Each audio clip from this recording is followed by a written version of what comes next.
I'm not trying to jinx myself, but I truly cannot imagine ever having a book haul as big as this. Like, especially in this short of amount of time. If I do, somebody check on me.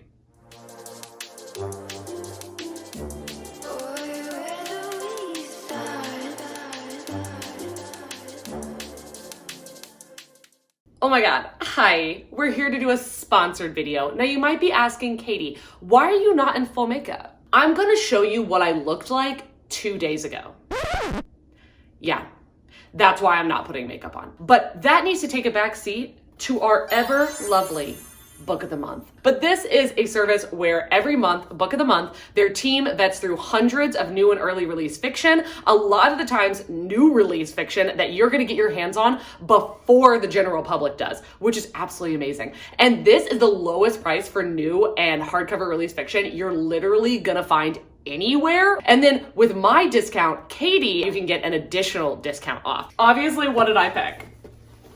Hellbent, obviously, because I knew they were not about to leave us with the first book and not have a matching second book. Hello. And I'm actually already 9 chapters into this and I'm absolutely loving it. So I would highly check out getting both of these as your additional add-on and your pick for Book of the Month. And Book of the Month also has a skip policy where if, say, a month you're not going to be in town and you want to skip that month, you can do so without charge. So this is an amazing, amazing service. I highly suggest y'all to use it. So thank you once again, Book of the Month, for sponsoring this video and for continuing to support the book community. Hey, what's up? Hello, Katie Colson here. Welcome back to my channel. And today we're going to talk about duality, okay? On one hand, consumerism.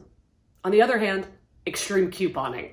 Because if you don't know, every single year, Waterstones does a 50% off all hardcover books on Boxing Day, but little known fact, I'm saying little known.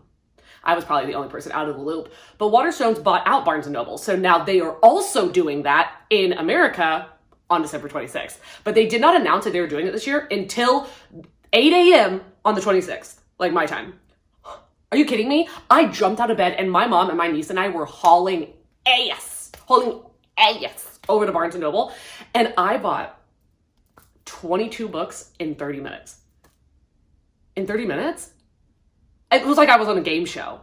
And also, if I counted the omnibuses and the compendiums as individual volumes, it would be like an easy 45 books in 30 minutes. And then we were there for an hour and a half, but the other hour was just spent trying to find some of the hardcover books that I never ended up finding, and then shopping around for books for my brother and my mom. So it was wild, okay? Absolutely wild. Don't ever let me do this again. If I ever buy this many books on one day, I'm gonna need somebody to check on me, okay? Now, there's gonna be a couple other books I'm gonna add in here. So basically anything that I bought or received from December, I think it was December 21st through the 31st, I am going to include in this, but the majority of these books I bought for myself on the 26th. And I want to feel bad about it, but it brings me so much joy, so I just can't.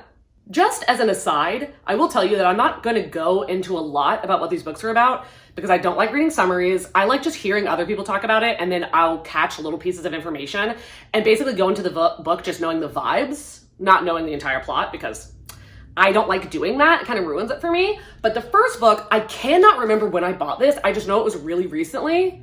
So I'm hoping that it was in this time frame. But I bought the second in the Legendborn series. I think it's supposed to be a trilogy, but this is by Tracy Deonn, and this cover is just immaculate. It's immaculate. This is blood marked, and it has, it's okay under the dust jacket. I haven't read it yet. I read Legendborn last year? I don't remember, maybe last year. And I gave it 4 stars and really liked it, but knew I was gonna have to reread it to solidify what I thought. So that is on my TBR, but I didn't buy it recently, obviously.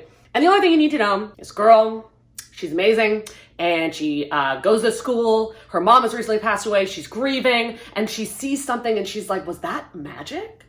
Was that magic? And then this guy is like, oh my God, poof, you're not gonna remember anything. And she's like, psych, yes I do remember. And he's like, what? You're not supposed to be able to do that. And she's like, well, psych, bitch, you ain't never met a bitch like me, have you? I don't think so, haha. And then he's like, oh, also, by the way, this is all about the Arthurian legend and Merlin and Knights of the Round Table. And she's like, I did not sign up for that. And he's like, oh, okay, ha ha ha, but maybe your mom's death was involved in this. And she's like, never mind, I'm on board.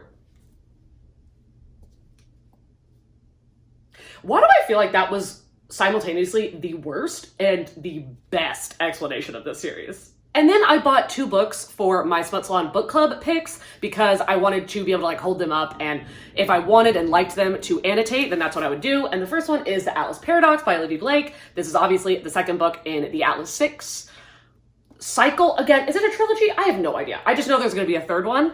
The first one I gave 4.5 stars, and then the second one I gave 3 stars or 3.5 stars. I still really liked it. This is about this is about the Library of Alexandria, but is it? Because I've read 2 out of the 3 books and we've never been inside of it.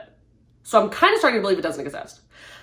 I'm making it sound like these are bad. They're not. They're really good. But if you're like a character-based reader and you don't mind when like the characters are not good people and sometimes they're like super annoying, but then also badass and like snarky, but like also annoying, then I think you would like it. And also, don't listen to the audiobook. The audiobook is really bad. The physical reading experience, while tedious as, like, it takes so long to read these, I don't know why.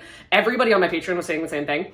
It takes like 100 pages to get into it, but I still recommend it. Like, I don't know. I really liked it.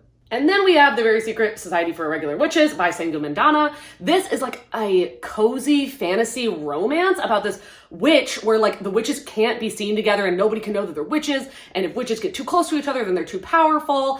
And this guy sees her and is like, oh my God, I know you're a witch. And I have 3 young witches who need somebody to help them control their magic. And she's like, okay. But then it's like a grumpy sunshine thing where like the librarian at this like house is like kind of like these girls like dad figure, and he doesn't want this newcomer to come in, and then she comes in and she's all like happy and sunshine, and then they kind of have like a romance, you know? This really swept, you know, at the end of 2022. I think it's okay. I think so. It's not bad. It's not bad. I think if you like The House on the Cerulean Sea, you will enjoy this. I liked both, obviously, but after I finished this, I put it down and just never thought about it again. But it's fine. I don't know why it's taken me so long to buy this book. Probably because of all the TV show tie-in covers that are absolutely hideous, but it's You by Caroline Kepnes. I was holding out hope that I would get that hardcover that's like white with like the red dripping down it, but it's not sold anymore, and I am not willing to go on eBay and pay a pretty penny. So I got my second favorite cover. Oh my God, it has one of those stupid stickers on it. Whatever. Okay, You by Caroline Kepnes. This is wild. This book is wild. It's like told from Joel Goldberg's point of view, and he is a serial killer. And he's like obsessed with this girl, and he's like stalking her, and like, it's just very interesting. And it's a book that you'll read it and be like, why do I love this so much? Because it's so interesting. Like, I think the reason why this is so good is that you've really never read something like this before. And I feel like a lot of authors are not brave enough to have the main character be the serial killer and have you not like, you're not supposed to like him. So that is very interesting. And I definitely recommend giving this a read if you like thrillers. If you like mysteries, yeah, but if you like thrillers or psychological thrillers, definitely, I would suggest this. And then another book that I'm like, why did it take me so long? And yes, part of it is because I could never find a cover that I liked, but finally the day came. And Then There Were None by Agatha Christie. This is a book that is so small. Oh, it also has one of those stupid stickers on it. Whatever. This one is so small and it's so fast paced that I feel like if you're reading it and you're not really sitting there and paying attention or taking notes, it's too much and you're probably not gonna like it. Now, I had the unique experience of being in the play, like being Vera, who's like one of the lead characters, in the play whenever I was in high school, and I was also the director of that play, so obviously I spent a lot of time with this play, and the play is literally the exact same thing as a book, like it's the exact same thing. And I absolutely loved it. I loved it. I think that this is so fast-paced, so witty, so like funny and like creepy and dark, and like it's so good, but again, you know, it's hard to keep up with, but it's a classic. I'm sorry, I keep saying this over and over again, but literally why did it take me so long to get this? Amari and the Night Brothers. I love this cover. This is honestly, this might be my favorite cover. Like, this is stunning. This would be by B.B. Alston, and this is a middle grade fantasy, like adventure story, and it's so good and it's so cute. Like literally, if you like any kind of whimsical, any kind of fantasy, you will love this. And this is coming from somebody who doesn't like young adult and definitely doesn't like middle grade. And I give this 5 stars. So I'm telling you to pick it up. This is about our girl Amari. She's so sweet. And her older brother, who she absolutely adores, goes missing. And I told y'all I was not going to tell you about these books. And here we are. I'm sure later on I'll just get tired of it and stop telling you, but Amari's older brother goes missing and she wants to find him, and she finds this like ticking briefcase in her closet. And when she opens it, there's basically like an invitation to this like spy agency, investigation bureau, put another word on that, Jesus. And it's about magical creatures, and the investigation or bureau is like, hey, your brother was like our top spy, and I bet you have like part of his bloodline or you have part of his genetics or whatever, so you should come and do that and like train to be one of our investigators. And she's like, sure. And it's so, I don't even know. I don't know how I can summarize why you should read this, because I'm not going to do it justice. So we're just going to put the blanket statement of read this book. Now I'm going to tell you about the books that I've gotten from Book of the Month, one of which I cannot remember if this was an add-on that I did in December or if I got this in November, but it's Foul Lady Fortune by Chloe Gong. And this is the author that wrote These Violent Delights and These Violent Ends, which I really enjoyed. And this summary, I don't remember what I read the summary. Barely remember it, but I know that it really intrigued me, and that it was like spies and magic and enemies to lovers and like a one bed trope or something like that. I don't know, but like, listen, you had me at enemies to lovers. All the Dangerous Things by Stacey Willingham. This is another one where I read the summary like 6 months ago and put it on my most anticipated for 2023, and I cannot tell you a single thing about this book. All I know is that it comes out in January. Maybe it's already out. Shit, I don't know. But I got it early from Book of the Month, and I know it's a mystery thriller, and that is legitimately all I know. I am so excited about this one because of Erin from Booked and Busy. This is Kiss Her Once for Me by Allison Cochran, and Erin gave this 5 stars. She said it made her cry like multiple times, had a whole reading vlog on it, which I can't watch because I want to be able to read it first and then experience her vlog, okay? And she told me you have to do a reading vlog for this, and she put it on like her best books of the year. Do you know what Erin's average Goodreads rating is? When she gives a 5-star, ladies and gentlemen, you need to pay attention. You need to be paying attention, okay? This, I will say, well, one, Gabby also put this as one of her best books of the year, and it just came out, and it was like her number 3 or something, best book of the year. What? Like, I'm surprised. So this is by the same author of The Charm Offensive, which, you know, unpopular opinion, I did not like. I mean, it's not a bad book by any means, but I did not like it. So I'm holding a little bit of reservations for this, but I mean, Erin gave it 5 stars, so I don't know. But this is a sapphic romance, and all I know is that it's supposed to be like this girl sees this other girl and is like, oh my God, she's like so hot. And they kind of like flirt or something, and then they don't see each other again. And then she starts dating this guy, and he invites her to like, I think, go to Christmas at his house. And when she goes there, she sees that his sister is the girl that she flirted with and had this kind of like mutual pining for. And it's like, okay, like she gets with a boy, but then gets with the boy's sister. And I mean, that has a lot of promise. I want to give a very special thank you to anybody who did me the kindness of sending me something for Christmas. I can't thank you enough. That was so incredibly sweet, especially for those of you who were helping to feed my horror addiction. Blood on the Tracks, Volume 12 by Shuzo Oshimi. Chelsea Swallow sent this to me, and I was like, she knew. She literally, like, I was on Sprint after that, and I told her, I was like, I've already read it. And she was like, it's not even nighttime yet. I was like, yeah, I know. I went to the P.O. box, came home, and read it right then. Ripped it open, and this is the longest volume. Whoo! I am obsessed, okay? Look at this cover. She's terrifying. This woman is so scary. Like, if you like Bates Motel, and then you'll like this, because it's about like a mom and son where she's obsessed with him, and she doesn't want him to care about anybody else, look at anybody else, think about anybody else. And that's all she does in her life is obsess over this boy. And that's all he does is obsess over his mom. And the emotional, mental, physical abuse and manipulation that she does to this boy. And it's all about how like you can weaponize love. It's stunning. Speaking of feeding into my effed up addictions, Killing Stalking Volume 2 by Coogie. Kelly gifted me this, and she was on my Patreon Sprint, and she was like, I know that you're going to try to buy this book at the Barnes & Noble sale. Think again. Like, she had to warn me, and I did almost buy it, and my mom was like, remember you told me to remind you not to buy that book. Hilarious. So when I got home and I got this in the mail, this was another one where I read it the second I got home. And it was on Patron Sprints. And Alyssa Jane and I were both reading it at the same time. And we were like losing our minds, okay?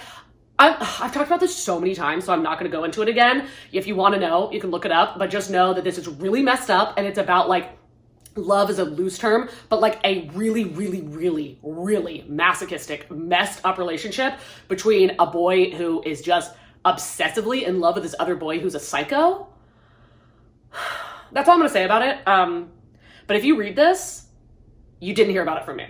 Moving on to a happier note, we have Bingo Love Jackpot Edition. This was sent to me by Christine, or Life and Wine and Books, because she was like, listen, I know you're going through a really hard time right now, which I always forget that I do not talk about on YouTube and I only talk about on Patreon. So sometimes I'll think that y'all all know what I'm talking about and you don't, which is hilarious. But anyway, yeah, the last like 2 months of my life, shitay. So she sent this to me and she was like, this is gonna warm your heart, I guarantee it. And she was so right. Oh my God, I cried like the entire way through this. And was it because I was on my period?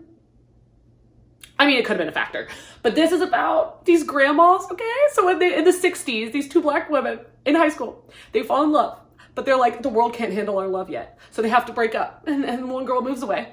And then 50 years later, they see each other again, and they reignite their love because they say, listen, the world's ready for us. We can be together now. Is the dialogue choppy? Yeah. Does it literally jump from scene to scene to scene on page? Yeah. Absolutely. But did I love it? Yeah. I mean, this exists. Like, obviously in the publishing industry, this was not originally going to be published. This author had to do it as a Kickstarter and it ended up getting a bunch of money, and then Image decided to publish it, which, like, I'm glad that this was traditionally published. But the fact that it had to go and get like, what was it, like $60,000 for like 2 days on Kickstarter, that was what made a publisher, like, I like Image, don't get me wrong, but made a publisher look at this and deem it worthy of publication. I mean, I'm so happy you exist now, but you should have got your due diligence. And then Mary gifted me one of my best books of 2022, which is Sleeping Giants by Sylvain Nouvelle. Now, I've been looking for the second book for so long, and I swear it's either at like a crazy high price or out of stock. Like, Barnes & Noble didn't even have the paperback for me to buy. What is happening? But look at this. This is stunning.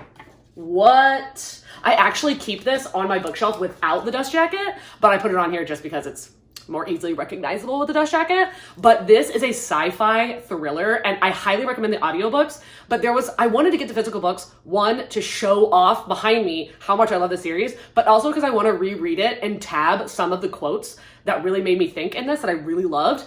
But this, how do I want to describe this? Imagine you're running through a forest and you fall into a giant hole, but it's not a giant hole. It's actually like a robot's hand.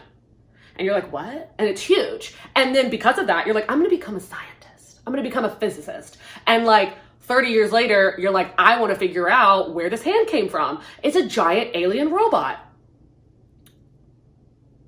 Was that a good description? I give this 5 stars. That should be enough for you. Next, I have 2 short story, like, novella horrors that I'm really excited about. The first of which being Crossroads by Laurel Hightower. This was lovingly sent to me by Raquel. And Gabby had this as like one of her top 10 like best books of 2022. And it's this short. I'm so intrigued and I love this cover. All I know is that it's supposed to be about a mom who lost her son.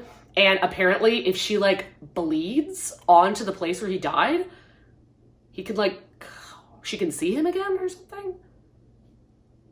At first I was thinking vampires, but then the way that Gabby was talking about it, that's not it.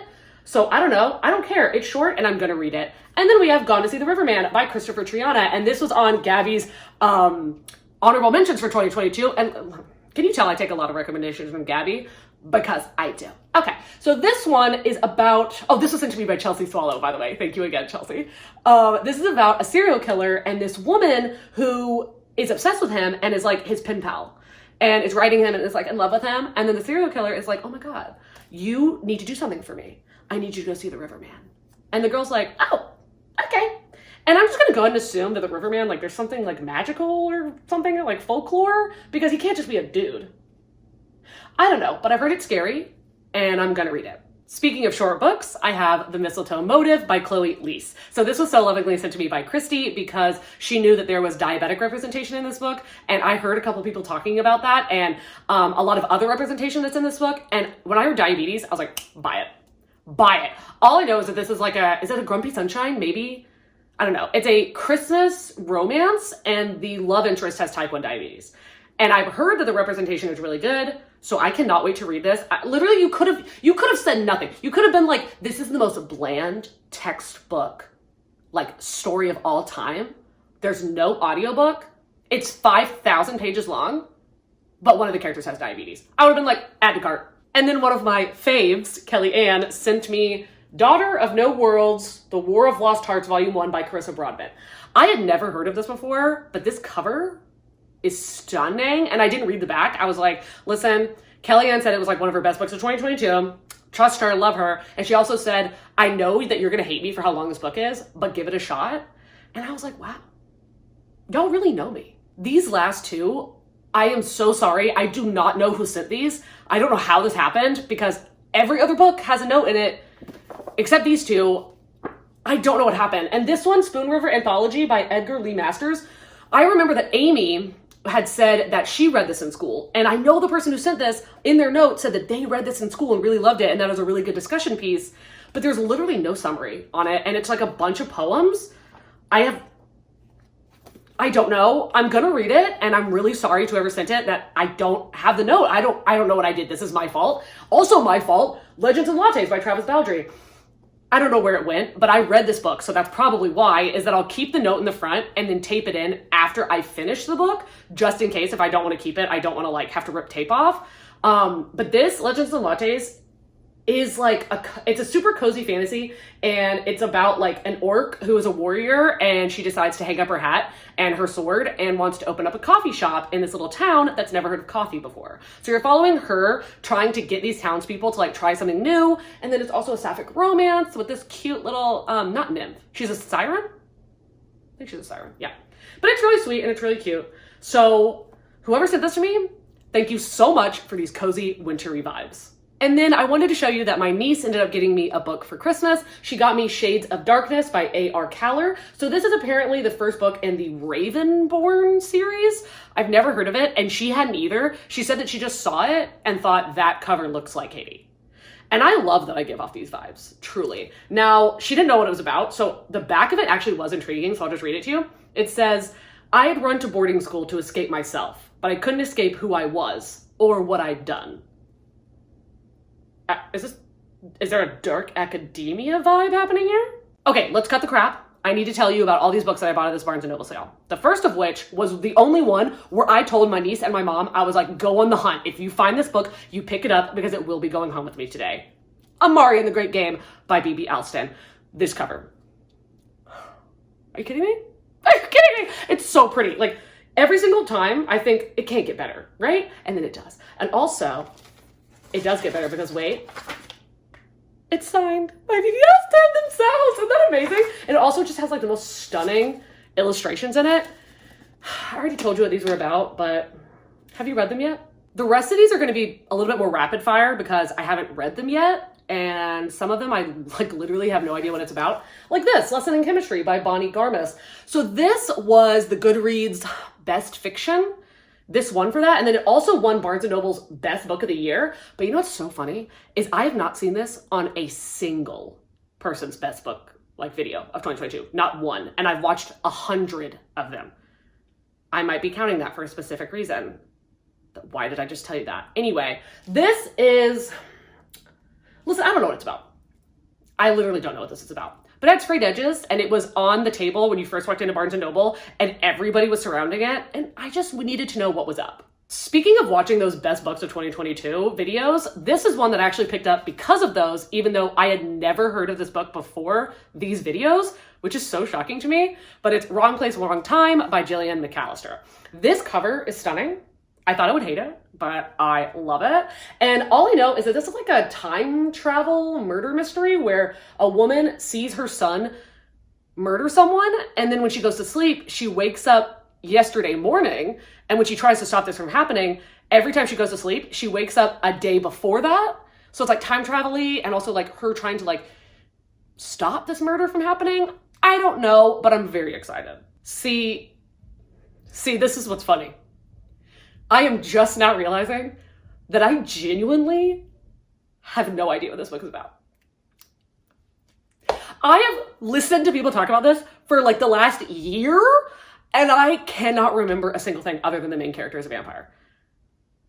What is my deal? And also it's written by Jay Kristoff, who I'm not a huge fan of, but this was on McKay and Hannah's from Hannah's Recent Reads Best Books, and I think they buddy read it together. I could be totally wrong about that. Maybe they buddy read it with somebody else, but like, oh, I cannot show that. Oh my God. I want to show you an illustration, and it was literally just of a naked woman. Okay, Jay Kristoff is trying to get me demonetized. Wow, yet another Best Books video influences my consumerism. We have Cat Diary by Junji Ito. So this is on Jordaline's Best Books, and she has been trying to get people to read this for so long. And I think Junji Ito is such a cool dude. Like, he's such a cool person. But I personally am not a fan of his artwork. Just personally, I mean, I'm so glad that he is out there, that he exists, that he's creating the content he is. I just personally am not a fan of his artwork. So I was not going to pick this up. And then when I saw her put it on her Best Books, top 10 books of 2022, I was like, and it's this small? I was like, Jordaline, I do love and trust you. So I will read this. And then I so luckily snatched up volume 1 and volume 2 of the deluxe editions for The Girl from the Other Side. And this artwork, like, for starters, look at these spines. Like, it is stunning. And look at this art. Like, is this not freaking gorgeous? It's stunning and macabre, and look at those end pages. I am just well and truly obsessed. So all I know about this is that it's about some sort of illness or disease where the guy that kind of looks like a demon or a monster or whatever, he has it, and if he touches anything that's alive, it will die. So he tries to like kind of just live alone, but then he finds this little girl in the woods who's abandoned, and he's like, if I don't help her, she's gonna die. But if I touch her, she's gonna die. But she's a child, so I think it's like her child innocence and like him trying to like navigate not being able to like touch her. Or wait, is it that if she touches them? I don't know. Anyway, it's super cute. I love the artwork. And also I'm definitely counting these as 6 books because this is volumes 1 through 3 and this is volumes 4 through 6, just in omnibus versions. And this was the same price as buying 3 of them individually. So you bet your ass we're gonna count these as 6 books. Gavin has me out here breaking my back, okay? I bought, oh my God, okay. Hi, what are these called? The deluxe editions? Yeah, sure. These are deluxe editions 2 through 4 of Berserk. I own the first one. Have I read it? No, not yet. But Gavin did a manga tournament where he put all these different series back to back to back and like pitted them against each other. And this is the one that won. Over Spy Family? Over Witch Hat Atelier? I was like, okay, well, we need to give that a freaking shot, okay? And since these are so expensive, I was like, well, I'm gonna buy them on the 50% off sale, obviously. Now, again, this, I know it's really gruesome. Oh, I can't, oh my good God, another completely naked woman, just completely nude. But here we go. This is kind of what the artwork looks like, which this is why it has taken me so long to pick these up, is that I'm not a fan of the artwork. But when I tell you that there is not a single person that reads manga that is not obsessed with this series. So I need to read it. And literally the only thing I know about it is that the main character's name is Guts and that it's about war. Oh shit, I should also say, I think that there's 3 in each. There might be more volumes. How many are in each of these? Okay, I just did some research. There are 9 volumes in my hands right now. So, let me hear it again. We're counting it as 9 books. Oh my God. Okay. Jesus.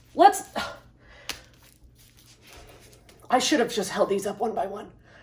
But I was like, Katie, you are a strong woman and you've got this. These are the last books that I got, okay? There's 12 books here.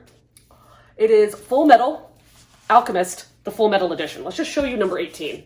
Look at how stunning that is. I'm like out of breath. All I did was lift something. 2023 goal, exercise. Okay, this They're so pretty. They're so heavy though. They are so heavy. The pages are not like normal pages. They're like that really, really thick, nice glossy paper.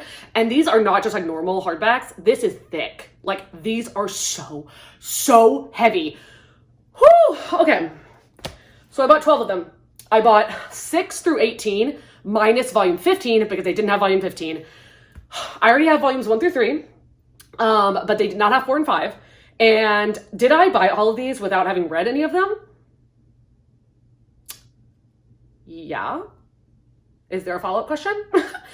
These I bought because why am I holding all of this? Why am I acting like I'm a freaking like heavyweight bencher? Not bencher. What do you call those? Like what do you call those people that lift insane weights? Whatever it is, you can call me that. Oh shit. Okay, hold on. Pretend you didn't see that. Let's move on. I got 12 editions of this because I watched the anime whenever I was younger and I absolutely loved it. And I've always wanted to pick up the manga. And when I saw that they had these Full Metal editions, I really have been wanting to get them. And they've been sold out of 4 and 5 for a while. And they were still out of them when I went to this Barnes & Noble. So all I don't have now is 4, 5, and 15. But other than that, I had the complete set. And I have not watched this in a very long time. So all I remember is like the base storyline, and it is that Alphonse and Elric, who are brothers, when they're kids, their mom passes away, and in this world there is alchemists, like, you know, alchemy, that whole bit, and basically alchemy in this is like where you can control the dead. Is that what it is? Or you can control human beings or the dead. Something like that. But one of like the biggest rule is that you cannot bring something back alive from the dead.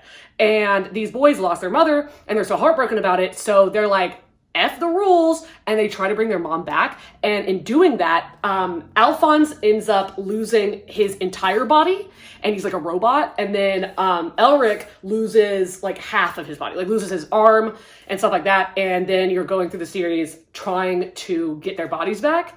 And I don't remember what else happens in that. Like, I know that they keep meeting like random people and I don't know why, but I know that I loved Winnie. That's what I remember. I know that I loved Winnie, and I know that Alphonse was super sweet and cute, and he did not deserve what happens to him. I'm literally like out of breath. I need to go make a margarita. That's 51 books in 10 days. What? Do y'all have answers? Because I don't have answers for my own actions. Like, what am I doing? Am I just never going to buy a book again? How long is it going to take me? Maybe that should be a challenge. How long is it going to take me to read all these books? I say 5 months. What do you think? 5 months? Should we come back here in half a year and see if I've read all of them? Challenge accepted. Okay. If you've gotten this far in the video, 1, thank you, because I know that I said that I wasn't going to talk about what these books were about, and then I ended up doing just that, which is what I always end up doing. But if you've gotten this far into the video, leave the book stack emoji because nothing else is more fitting for this, to be honest. Let me know if you went to the Barnes & Noble sale and what you ended up getting. So leave that emoji. Thank you, thank you, thank you. If you want to follow me on Goodreads, Instagram, Patreon, anywhere, they're all going to be linked down below, as well as a myriad of other links to help support this channel in many different ways. And I want to say that I hope all of you are having an amazing day, evening, night, dusk, dawn, whatever it is you're having, in whatever part of the world you are currently having it in. And I will see you in a video coming very soon. Bye.